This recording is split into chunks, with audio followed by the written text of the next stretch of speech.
चलिए, तो आप लोग को अभी अभी अपना रिजल्ट देखे है ना। और एक चीज आप लोगों से बार बार हम बोलना चाहेंगे कि एग्जाम बहुत ही नज़दीक है। फिर भी हम देख रहे हैं कि काफ़ी कम लोग है ना ऑनलाइन टेस्ट भी दे रहे हैं। और सॉल्यूशन क्लास में तो बस पहले की अपेक्षाकृत अगर देखा जाए तो 4 से 5 6 बच्चे जो है अधिक मतलब जुड़ रहे हैं, है ना। माने कि कुछ इंक्रीज हुआ है, लेकिन ये 6-7 बच्चे बढ़ने से कैसे काम चलेगा जब तक आप लोग कंटिन्यू ऑनलाइन टेस्ट नहीं देंगे, सॉल्यूशन नहीं करेंगे। समय बिल्कुल नज़दीक है बाबू, ये सब चीज़ों पर आप लोगों को ध्यान देना होगा, है ना। चलिए, कोई बात नहीं है। तो आप लोग अभी अभी अपना रिजल्ट देखें। आज के हमारे टॉपर जो हैं 2 लोग हैं, अंजलि कुमारी और जयंती माला, जिनका सेम नंबर है यानी 76 नंबर। तो ये रिजल्ट जो स्वागत किए हैं जयंती माला का है। तो चलिए फटाफट हम लोग अपना सॉल्यूशन क्लास स्टार्ट करते हैं। पहला क्वेश्चन जो आप लोगों को स्क्रीन पे दिख रहा है, ये बहुत ही इंपॉर्टेंट क्वेश्चन है, वेरी वेरी इंपॉर्टेंट क्वेश्चन कि 11 केवी 11 केवी के भूमिगत केबल को कितनी गहराई पर लिटाना चाहिए। Underground, overhead. ओवरहेड जिसके पुल के माध्यम से हम लोग एक जगह से दूसरे जगह लेके जाते हैं, है ना। ये हमारा भूमिगत केबल, भूमिगत केबल मतलब अंडरग्राउंड केबल, है ना। अंडरग्राउंड के माध्यम से भी हम लोग इलेक्ट्रिक को एक जगह से दूसरी जगह ट्रांसमिट करते हैं, ठीक है। तो अगर हमारा 11 केवी का भूमिगत केबल है तो उसको अगर अंडरग्राउंड यानी कि जमीन के अंदर से उसको लिटाना होगा तो कितने गहराई तक उसको हम लोग लिटा सकते हैं, है ना। कितने गहराई खोदेंगे, उसके बाद उसको बिछाएंगे या लिटाएंगे, है ना। तो इसका जो राइट आंसर होगा 0.9 meter. Very very important question. ये ना जाने कितने बार एग्जाम में ये पूछा हुआ है, चाहे वो कॉम्पिटिटिव एग्जाम हो या फिर आप लोगों का ITI एग्जाम हो, है ना। तो ये बहुत ही इंपॉर्टेंट है, 0.5 मीटर। चलिए बढ़ते हैं अगले सवाल की तरफ। और अगला हमारा जो सवाल है कि अधिकतम वायु ऊर्जा समानुपाती होती है, यानी कि हवा के द्वारा जो हम लोग इलेक्ट्रिक जो जनरेट करते हैं वाइंड के द्वारा, हवा के द्वारा, है ना, वो किसके किसके समानुपाती होता है, ये हमारा क्वेश्चन का रहा है। देखिए, इसका सिर्फ एक ही आंसर ये आया है जो कि गलत, करेक्ट आंसर में गलत दे दिया गया होगा, है ना। तो ये हमारा डिपेंड करता है, आप लोग गौर से सुनेंगे, ये हवा के घनत्व, है ना, और हवा के जो वेग है, हवा के घनत्व और हवा के वेग की जो डेंसिटी है, घनत्व है, उसके ऊपर भी निर्भर करता है। और घूर्णन घूर्णन व्यास के वर्ग के, यानी कि उसमें जो हम लोग लगाते हैं जिसको पुली बोलते हैं, है ना, उसका साइज यानी व्यास डायमीटर जो है कितना है, उसके वर्ग पे भी ये निर्भर करता है हमारा वायु ऊर्जा, है ना। तो इसका राइट आंसर जो होना चाहिए बाबू, ये होना चाहिए जो कि रेड कलर में यहाँ इंडिकेट किया गया है, गलत।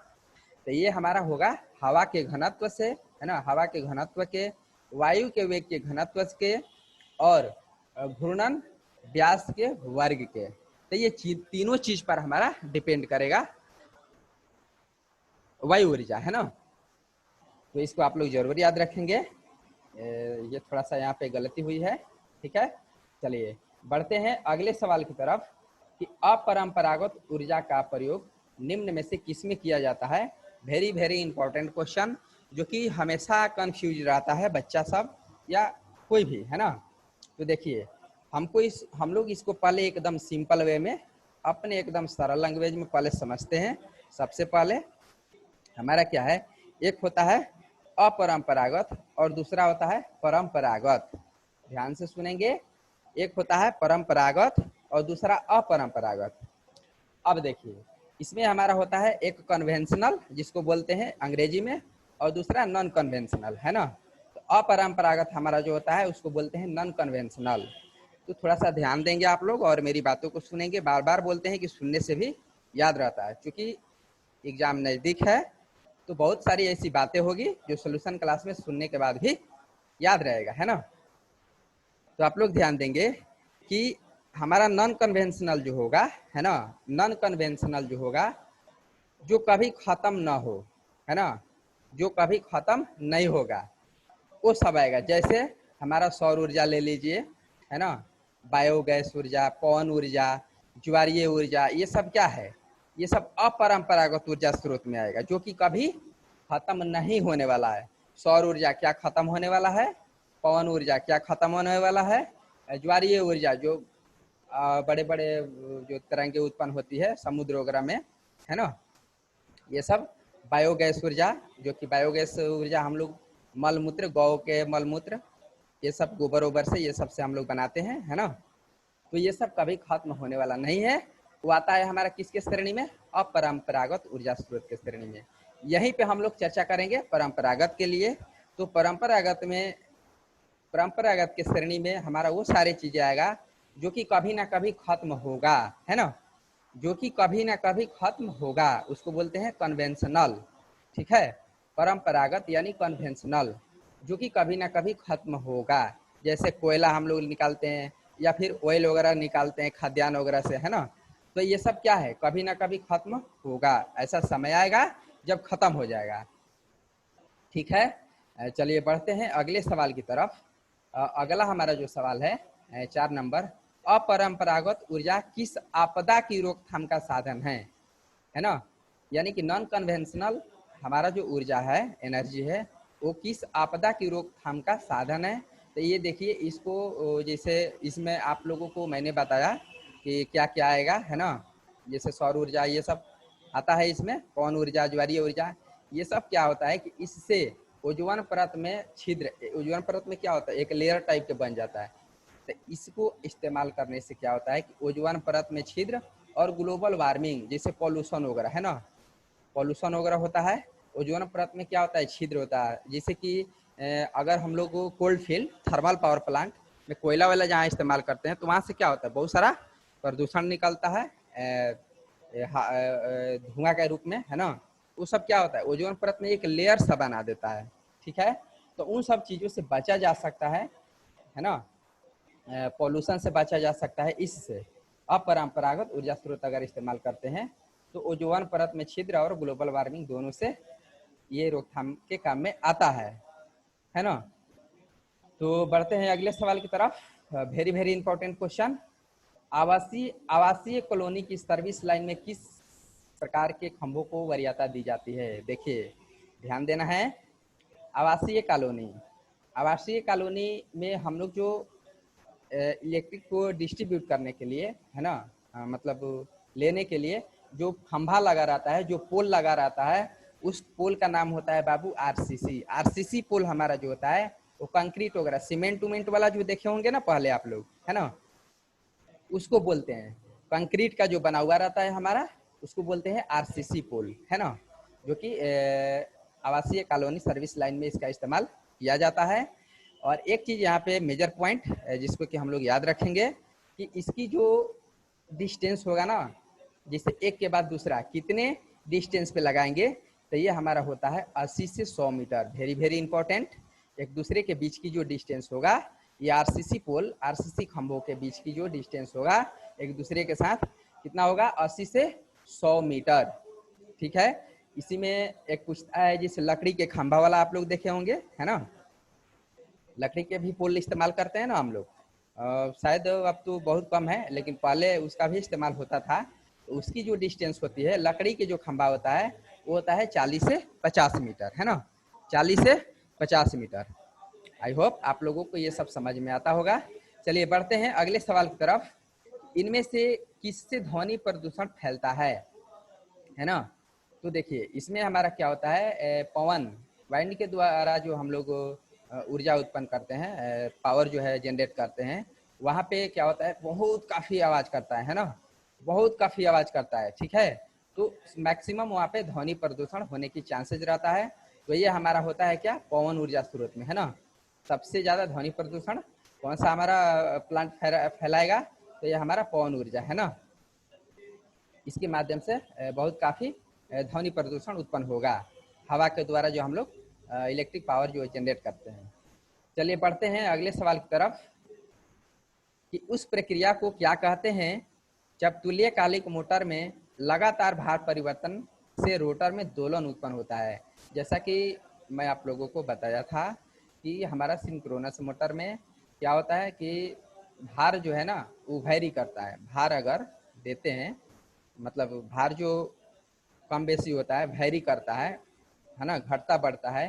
तो उस कंडीशन में सिंक्रोनस मोटर की बात कर रहे हैं, तो उस कंडीशन में क्या होता है कि हमारा सिंक्रोनस मोटर का जो रोटर होता है बाबू, उसमें एक कंपन उत्पन्न होता है, दोलन करने लगता है ना।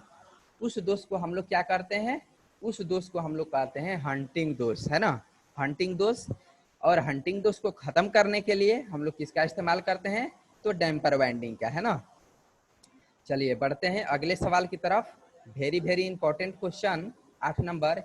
1 किलोग्राम प्राकृतिक यूरेनियम, हमारे पास 1 किलोग्राम प्राकृतिक यूरेनियम है ना, तो कितने किग्रा कोयले के बराबर ऊर्जा देता है। ध्यान देना है, बहुत ही इंपॉर्टेंट क्वेश्चन है। देखिए मेरे पास अगर 1 किलोग्राम प्राकृतिक यूरेनियम है ना, 1 किलोग्राम अगर यूरेनियम है तो कितने किग्रा कोयले के बराबर जो है ऊर्जा देगा। तो देखिए इसका जो राइट आंसर है, ये सब डाटा है, ये सब याद रखने वाला है ना।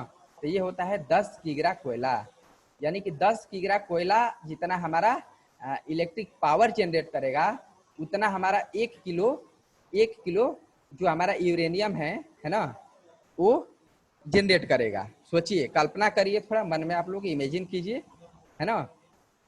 तो ये सब कुछ इम्पोर्टेंट टर्म्स है, ये सबको आप लोगों को याद रखना होगा। चलिए बढ़ते हैं अगले सवाल की तरफ कि एक सिंक्रोनस मोटर शून्य लोड पर 100% उत्तेजित एक्साइटेशन किया गया, यदि सप्लाई वोल्टेज भी तथा विरोधी विद्युत वाहक बल ए भी हो, तब क्या होगा। यानी कहने का मतलब है कि हम लोग जो है सिंक्रोनस मोटर को क्या करते हैं, नो लोड कंडीशन में उसको 100% एक्साइट करते हैं, यानी कि उत्तेजित करते हैं, है ना। उस कंडीशन में हमारा वोल्टेज और बैक ईएमएफ का मान क्या होगा, है ना।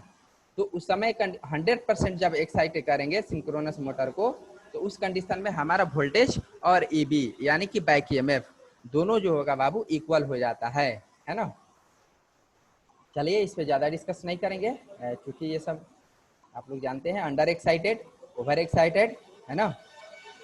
चलिए कैलोरी किसका मात्रक है, तो ये हमारा ऊष्मा का मात्रक होता है कैलोरी, ठीक है ना। किस प्रकार के ईंधन को जलाने के लिए विशेष प्रकार के बर्तनों की आवश्यकता होती है। बहुत सारा ईंधन के कई प्रकार है, ठोस द्रव गैस, है ना, इस तरह से हम लोग डिवाइड किए हैं। लेकिन इसमें हमारा जो क्वेश्चन पूछ रहा है कि किस प्रकार के ईंधन को जलाने के लिए जो है एक विशेष प्रकार की बर्तन की आवश्यकता होती है, तो ये हमारा द्रव यानी कि लिक्विड टाइप का जो भी जितने भी हमारा ईंधन होता है उसको जलाने के लिए हम लोग क्या करते हैं, एक बर्तन में रख करके जो है उसको जलाते हैं। किस मोटर को लीडिंग अथवा लैगिंग पावर फैक्टर पर सरलता से चलाया जा सकता है, यानी सिंपल एकदम, है ना। तो जैसा कि आप लोगों को मैंने बताया था कि ये हमारा एक सिंक्रोनस मोटर ही ऐसा मशीन है जिसको कि लीडिंग, लैगिंग और यूनिटी, है ना, लीडिंग, लैगिंग और यूनिटी तीनों पावर फैक्टर पर इसको हम लोग चला सकते हैं, ठीक है। चलिए बढ़ते हैं अगले सवाल की तरफ कि किसी इंडक्शन मोटर की समकालिक चाल किसको इंगित करती है। हमारा जो सिंक्रोनस इंडक्शन मोटर जो होता है, इसका सिंक्रोनस स्पीड जो होता है वो किस चीज़ को इंगित करता है ना, ये हमारा क्वेश्चन कह रहा है। तो घूर्णीय चुंबकीय क्षेत्र किसको इंगित करता है, घूर्णीय चुंबकीय क्षेत्र को। चलिए, किसी छोटे संधारित्र इंडक्शन मोटर के लिए कौन सा स्टार्टर प्रयोग किया जाता है। जैसा कि आप लोगों को मैंने बताया था, 5 केवीए से कम या 3 केवीए तक जो हम लोग इस्तेमाल करते हैं वो DOL स्टार्टर हमारा होता है ना। क्या होता है, DOL स्टार्टर, ठीक है। तो छोटे प्रकार के अगर कैपेसिटर इंडक्शन मोटर है तो उसको स्टार्ट करने के लिए हम लोग DOL स्टार्टर का इस्तेमाल किया जाता है। खिलौनों में, टॉयज वगैरह, इस सब में हम लोग जो मोटर इस्तेमाल करते हैं वो हमारा होता है बाबू shaded pole motor. Shaded pole motor का जो एफिशिएंसी होता है, यानी कि जो दक्षता इसकी होती है वो बहुत कम होती है, बहुत कम, यानी कि 5% से लेकर के 35% तक। वेरी वेरी इंपॉर्टेंट पॉइंट जो कि एग्जाम में पूछा भी है ना। तो इसका इस्तेमाल हम लोग घड़ी उड़ी में करते हैं, घड़ी उड़ी, इलेक्ट्रिक क्लॉक में भी, टॉयज वगैरह में भी करते हैं।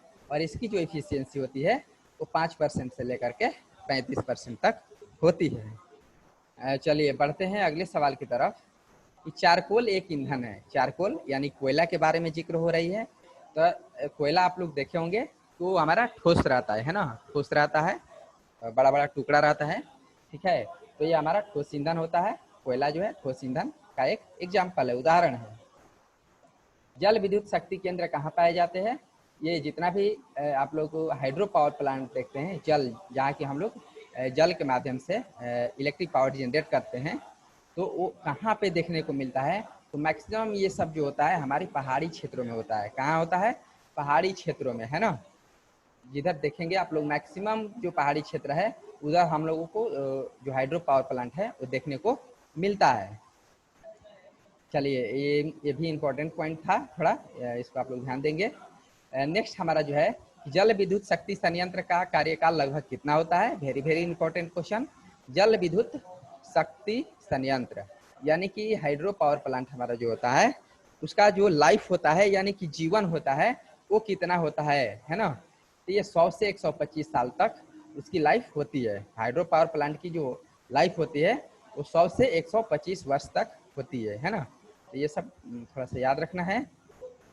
बढ़ते हैं अगले सवाल की तरफ कि टेप रिकॉर्डर में प्रयोग किए जाने वाली मोटर होती है।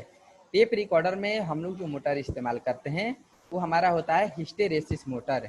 हिस्टेरेसिस मोटर जैसा कि आप सभी जानते हैं कि हमारा ये एक ऐसा मोटर है बाबू जिसमें कि कोई भी वाइंडिंग का ना इस्तेमाल करते हैं और ना ही स्विच वगैरह रहता है ना। ये नॉइजलेस होता है यानी बिल्कुल स्वर रहित, यानी स्वर इसमें होता ही नहीं है ना। तो इसका इस्तेमाल हम लोग टेप रिकॉर्डर वगैरह में करते हैं। चलिए बढ़ते हैं। टरबाइन की गति नियंत्रित की जाती है। Turbine very very important question है ना। ये टरबाइन वगैरह जो हमारा होता है जिससे कि हम लोग इलेक्ट्रिक जनरेट करते हैं उसकी स्पीड को, है ना, किस तरह से हम लोग कंट्रोल कर सकते हैं। तो एक होता है गवर्नर, उसमें लगा हुआ रहता है एक गवर्नर। ये बहुत एग्जाम में पूछा हुआ भी है, तो इस वर्ड को जरूर याद रखना है। तो हम लोग गवर्नर के द्वारा जो है स्टीम की गति को नियंत्रित करते हैं, है ना। चलिए 3 फेज मोटर के लिए स्लिप का जो सूत्र होता है वो क्या होता है? 3 फेज मोटर के लिए तो आप लोगों को स्लिप निकालने के लिए मैंने फार्मूला बताया था। ये हमारा जो स्लिप बराबर जो फार्मूला होता है NS minus NR upon NS, है ना। NS minus NR upon NS, यानी कि NS हमारा जो होता है बाबू होता है सिंक्रोनस स्पीड, NR जो होता है रोटर के स्पीड, है ना। तो ये दोनों एक दूसरे से माइनस करेंगे और अपॉन में NS लिखेंगे यानी सिंक्रोनस स्पीड। अगर परसेंटेज में पूछेगा तो 100 से मल्टीप्लाई करेंगे, ठीक है। परसेंटेज स्लिप पूछेगा तो 100 से मल्टीप्लाई करेंगे। तो ये स्लिप निकालने के लिए हमारा जो एक फार्मूला है जो कि बहुत ही इम्पोर्टेंट है, इस पर न्यूमेरिकल भी पूछता है। वैसे बनाए भी थे हम लोग बहुत सारे न्यूमेरिकल्स इस पे। चलिए बढ़ते हैं अगले सवाल की तरफ कि निम्न में से किस प्रकार के ईंधन में विस्फोट होने की संभावना नहीं होती है ना। हम लोग बहुत सारा ईंधन के बारे में जानते हैं जिसमें वैसा कौन सा ईंधन है, किस प्रकार के ईंधन है जिसमें विस्फोट होने की संभावना नहीं होती है, ठीक है। तो ये हमारा होता है ठोस ईंधन। जैसा कि आप लोग देखें लिक्विड वगैरह गैस वैस वो सब में क्या है तुरंत एकदम विस्फोट, सब में विस्फोट होने की संभावना रहती है। वहाँ पे बहुत ज़्यादा सावधानी बरतना पड़ता है ना। जैसे पेट्रोल वगैरह हो गया, है ना, या फिर केरोसिन ऑयल, है ना, ये सारे चीज़। तो इस टाइप में क्या है जितने भी गैस लिक्विड टाइप का अगर कोई ईंधन है तो उसमें विस्फोट होने की संभावना ज़्यादा होती है, लेकिन ठोस में ऐसा नहीं होता है ना। ठोस में क्या है अगर वो पकड़ेगा तो बस ऐसे ही जलते रहेगा, है ना, लेकिन विस्फोट नहीं होगा। चलिए बढ़ते हैं अगले सवाल की तरफ कि निम्न में से किस प्रकार के शक्ति संयंत्र का प्रयोग सर्वाधिक होता है? वेरी वेरी इंपॉर्टेंट क्वेश्चन, है ना। ये हमारा stem plant, steam thermal plant, उसके बाद cold field hydro power plant, ये जितने भी है इन सब में सबसे ज़्यादा हम लोग जो इस्तेमाल करते हैं, है ना, वो हमारा होता है थर्मल पावर प्लांट। क्या होता है? Thermal power plant. Thermal power plant के द्वारा हम लोग जो इलेक्ट्रिक जनरेट करते हैं वो सबसे ज़्यादा करते हैं, है ना। इलेक्ट्रिक पावर जो हम लोग जनरेट करते हैं वो थर्मल पावर प्लांट के द्वारा, यानी कि कोल फील्ड जिसमें कोयला के द्वारा हम लोग बिजली का उत्पादन करते हैं, उसके द्वारा हम लोग जो है सर्वाधिक उत्पादन करते हैं, है ना। तो ये सब थोड़ा सा याद रखना है। चलिए बढ़ते हैं अगले सवाल की तरफ कि निम्न में से कौन सा ऊर्जा स्रोत अत्यधिक उपयोगी एवं प्रचलित है। कौन सा ऊर्जा स्रोत अत्यधिक उपयोगी एवं प्रचलित है ना। ज़्यादा उपयोग भी है, हम लोग उसका यूज भी करते हैं और वो प्रचलित भी है आजकल, जो कि आप लोगों को मैक्सिमम देखने को मिलता होगा हर जगह। मैक्सिमम जहाँ भी देखिए तो अब यही सब चल रहा है ना। तो ये हमारा होता है सौर ऊर्जा। सोलर प्लेट के द्वारा हम लोग अभी आजकल जो है मैक्सिमम इसका इस्तेमाल किया जा रहा है। तो ये हमारा होता है सौर ऊर्जा, है ना। चलिए बढ़ते हैं अगले सवाल की तरफ कि निम्न में से कौन सा 3 फेज मोटर सेल्फ स्टार्टिंग नहीं होता है। ध्यान देंगे आप लोग। तो ये हमारा होता है सिंक्रोनस मोटर, जो कि सेल्फ स्टार्टिंग नहीं होता है। और सेल्फ स्टार्टिंग नहीं होने का रीजन क्या है कि इसमें जो है हमारा मैग्नेटिक लॉकिंग, रोटर और स्टेटर जो एक दूसरे से क्या होता है मैग्नेटिक लॉकिंग होता है। और यही कारण भी है कि हमारा सिंक्रोनस मोटर जो है एकदम सिंक्रोनस स्पीड पर ही चलता है। ठीक है, तो ये इंपॉर्टेंट क्वेश्चन है, ये क्वेश्चन कई बार पूछा भी है। Not self starting 3 phase induction motor, तो ये हमारा होता है सिंक्रोनस मोटर, है ना। चलिए बढ़ते हैं अगले सवाल की तरफ कि परंपरागत ऊर्जा स्रोत है। परंपरा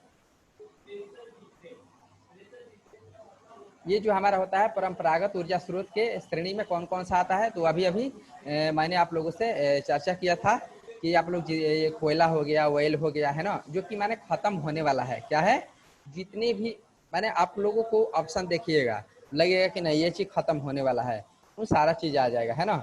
इससे कोयला कभी तो कभी ना खत्म होगा, बिल्कुल खत्म होगा। यूरेनियम उन लोग हम लोग क्या करते हैं जमीन के अंदर से निकालते हैं ना भाई, तो कभी तो ऐसा समय आएगा कि ये सब खत्म होगा, है ना। ये सब आ जाएगा हमारा पारंपरिक ऊर्जा स्रोत या परंपरागत कन्वेंशनल जिसको बोलते हैं, ये सब के श्रेणी में ये आएगा। चलिए बढ़ते हैं अगले सवाल की तरफ। इसको स्किप करेंगे थोड़ा, इसलिए कि रिपीटेड क्वेश्चन है। निम्नलिखित में से कौन सी मोटर सबसे कम शोर करती है ना। सबसे कम जो शोर करती है वो हमारा कौन सी मोटर होती है। तो ये होती है हमारा हिस्टेरेसिस मोटर। कौन मोटर होती है, हिस्टेरेसिस मोटर। ठीक है, जिसमें शोर ना होने का कारण क्या है कि इसमें ना कोई वाइंडिंग होता है और ना ही किसी प्रकार के हम लोग इसमें सेंट्रीफ्यूगल स्विच वगैरह का इस्तेमाल करते हैं, है ना। ये सब हम लोग इस्तेमाल नहीं करते हैं। यही सब कारण है कि हमारा हिस्टेरेसिस मोटर जो होता है वो नॉइजलेस होता है।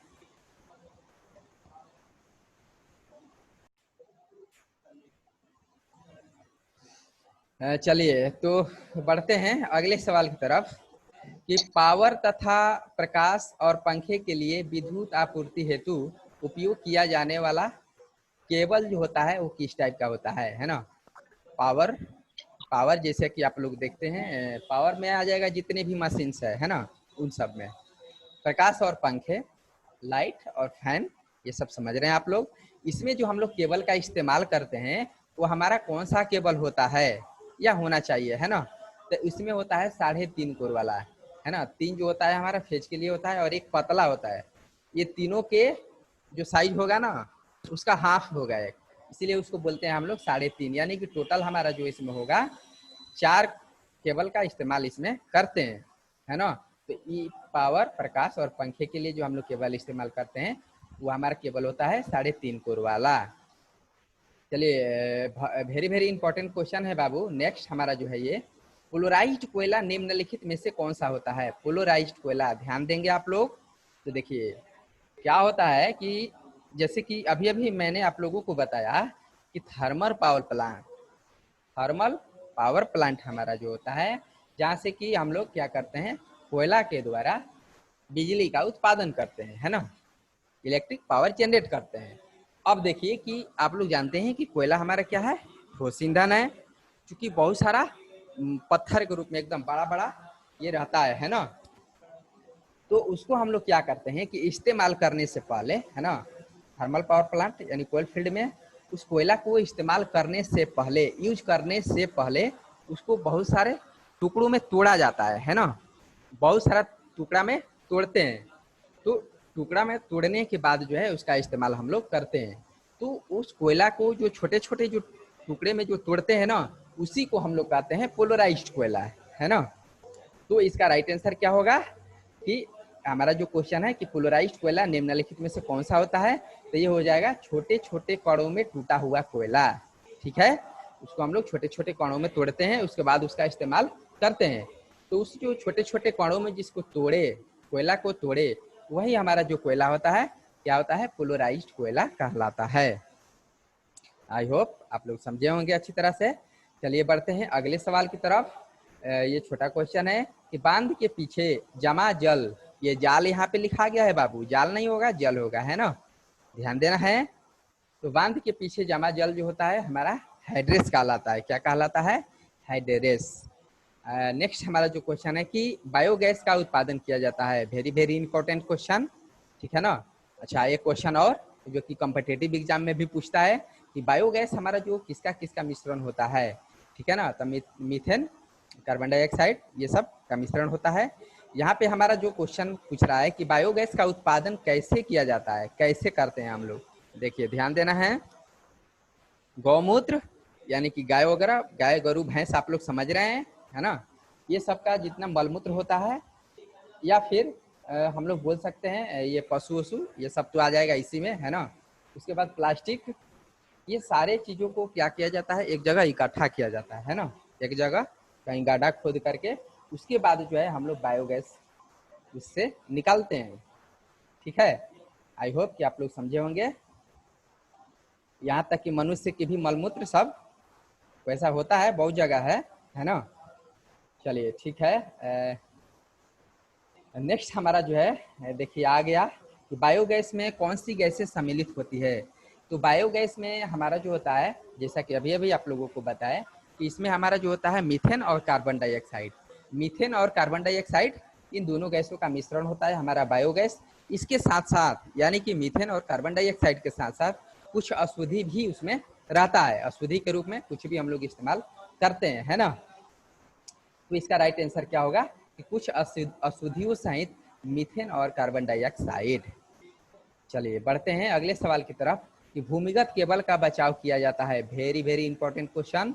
जो अंडरग्राउंड केबल जो हम लोग करते हैं, अंडरग्राउंड केबल का इस्तेमाल जो कि बिजली को लेके जाने के लिए, है ना, ओवर हेड देते हैं 11,000, उसी तरह से हम लोग अंडरग्राउंड भी करते हैं। तो उसमें हम लोग क्या करते हैं कि उसको प्रोटेक्ट करने के लिए, यानी कि जो केबल इस्तेमाल करते हैं उसको सुरक्षा प्रदान करने के लिए हम लोग क्या करते हैं कि गड्ढा उड़ा खोदने के बाद उसमें आप लोग देखिएगा कि रेत वोत ईंट ऊट जो हमारा होता है ना, उसका इस्तेमाल करते हैं। रेत यानी बालू, ईंट ऊट जो होता है उन सब का इस्तेमाल हम लोग करते हैं, है ना, परत के रूप में ऊपर से लेयर दे देते हैं। चलिए बढ़ते हैं अगले सवाल की तरफ, और वेरी वेरी इंपॉर्टेंट क्वेश्चन, नमी कहाँ से होगा जयंती माला, नमी नहीं होगा बाबू। चलिए ध्यान से सुनेंगे, इस पे क्वेश्चन पे थोड़ा सा डिस्कस करेंगे, इसलिए कि क्वेश्चन इंपॉर्टेंट है और थोड़ा सा आप लोग याद कर लेंगे। हो सकता है फर्स्ट ईयर में ये सारी चीज आप लोग पढ़े होंगे, है ना, लेकिन सेकेंड ईयर का भी क्वेश्चन है ये। तो चलिए यहाँ पे हम लोग आएंगे कि भूमिगत केबल में धात्विक कवच यानी कि आर्मरिंग चढ़ाने का उद्देश्य क्या होता है, किससे प्रोटेक्ट करना होता है। देखिए भूमिगत केबल जिसके बारे में अभी अभी हम लोग जिक्र किए, है ना, उस केबल में क्या करते हैं कि धात्विक कवच, एक ऊपर से एक मेटल का कवच लगाते हैं जिसको हम लोग कहते हैं आर्मरिंग। तो आर्मरिंग चढ़ाने का क्या उद्देश्य होता है, देखिए बाबू ध्यान देना है आप लोगों को। देखिए तो आर्मरिंग चढ़ाने का उद्देश्य होता है यांत्रिक आघात से बचाना, है ना, यांत्रिक आघात से बचाना यानी कि मैकेनिकल चोट से बचाना। ध्यान देना है कि एक केबल को, है ना, एक केबल को तैयारी करने के लिए, एक केबल को बनाने के लिए आपको बहुत सारे मेथड से गुजरना पड़ता है ना। इसमें 6 स्टेप से गुजरना पड़ता है, जिसको हम लोग शॉर्टकट में अगर नहीं याद है बाबू तो हम लोग याद कर सकते हैं। एक केबल को बनाने के लिए, है ना, हम लोग 6 विधियों से गुजरते हैं। जैसे हमारा इसको शॉर्टकट में अगर बोलेंगे तो होता है, इसका एक ट्रिक है याद करने के लिए, सिम्बास। क्या है? सिम्बास। ध्यान से लिखेंगे भी आप लोग, CIMBAS, है ना, CIMBAS, सिम्बास, ये ट्रिक है ना। अब आता है बात, इसमें देखेंगे हम लोग, सी से क्या होगा, हमारा कोर होगा, है ना। देखिए लेयर, एक कंडक्टर के बारे में कैसे कैसे हम लोग उस पर लेयर करते हैं, सबका अलग अलग काम है, ठीक है ना। तो पहला हमारा क्या है, सी से कोर हो गया।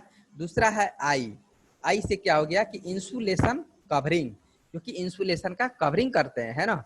ये जैसे कि यहाँ पे आप लोग देख रहे होंगे, सबसे पहले जो हमारा पॉइंट जो दिख रहा है, ये पेन का जिसपे हम लोग लिखते हैं, है ना, ये हमारा हो गया कोर। उसके ऊपर एक लेयर चढ़ा है जिसको कि इंसुलेशन कहते हैं, ठीक है।